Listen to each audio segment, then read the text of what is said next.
ICC যদি বাংলাদেশকে বিশ্বকাপের আয়োজক করে তবে ভারতের বিপক্ষে খেলবে পাকিস্তান। বাংলাদেশকে বিশ্বকাপের আয়োজক করতে হবে। বিশ্বকাপ না খেললেও অংশগ্রহণ করলে যে টাকা পেত তা দিতে হবে, সাথে ক্ষতিপূরণও দিতে হবে।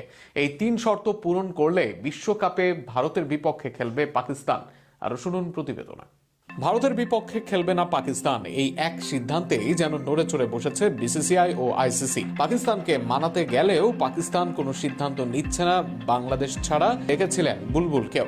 আর সেখানে বাংলাদেশের পক্ষে তিন শর্ত পূরণ করলেই ভারতের বিপক্ষে খেলবে পাকিস্তান। এনডিটিভির বরাতে জানা গেছে পাকিস্তান বাংলাদেশের জন্য বাড়তি ক্ষতিপূরণ দাবি করেছে। পাশাপাশি বিশ্বকাপ থেকে ছিটকে যাওয়ার পরও বাংলাদেশের জন্য অংশগ্রহণ ফি দেওয়ার প্রস্তাব এবং ভবিষ্যতে একটি আইসিসি ইভেন্ট আয়োজনের সত্ত্ব দেওয়ার বিষয়টিও আলোচনায় রয়েছে।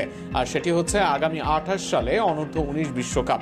যদি এই তিন শর্ত পূরণ করে তবেই শুধু ভারতের বিপক্ষে খেলবে পাকিস্তান। সূত্র আরও জানিয়েছে পিসিবির কয়েকজন কর্মকর্তা আগামী 15 ফেব্রুয়ারি কলম্বোতে ভারতের বিপক্ষে ম্যাচ খেলতে সম্মত হলেও বোর্ড চেয়ারম্যান মহসিন নাকভি এখনো কঠোর অবস্থানে রয়েছেন।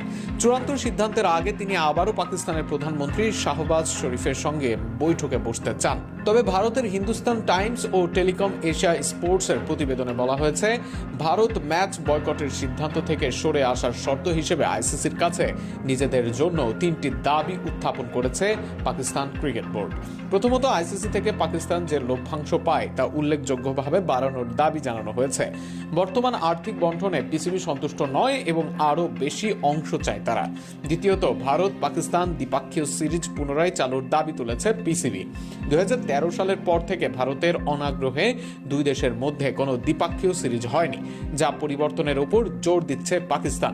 তৃতীয় শর্তটি আচরণগত বিষয়ে। 2025 এশিয়া কাপে ভারতীয় ক্রিকেটারদের সঙ্গে পাকিস্তানি খেলোয়াড়দের সৌজন্যমূলক আচরণ না হওয়াকে নেতিবাচকভাবে দেখছে পিসিবি এবং ভবিষ্যতে এমন পরিস্থিতি আর দেখতে চায় না বলেও জানিয়েছে তারা।